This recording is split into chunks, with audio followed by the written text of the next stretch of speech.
Good evening প্রিয় বন্ধুরা, good evening. তো গোলাম বাদ এখানে আসলাম রাত্রে। দিনে তো তেমন ভিডিও করতে পারি না, কারণ দিনে অনেক ভিড় থাকে। তাই আপনাদের কিছু খাবার দেখাবো। দেখেন, এটা হচ্ছে আপনার গরু। এটা হচ্ছে গরু, দেশি গরু। এটা হচ্ছে আপনার নদীর গলদা চিংড়ি। হ্যাঁ, এটা হচ্ছে বাঁশ পাতারি মাছ। জানি না কোন জেলা কাকে কোন নামে তাকে পরিচিত।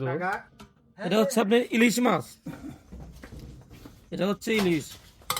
এটা হচ্ছে আয়ের মাছ। কতজন বেরুস হয় না, বেউস। এটা হচ্ছে যমুনার বোয়াল মাছ।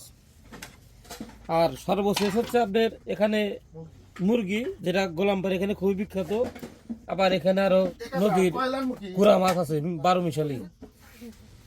তো গোলামবাড়ি এদিকে, গোলামবাড়ি এখানে আপনারা রাত 8টা-9টার দিকে আসলেও রাত্রে খাবার পাবেন, কারণ তারা সকাল 9টা থেকে রাত্রি 8টা পর্যন্ত খাবার পরিবেশন করে।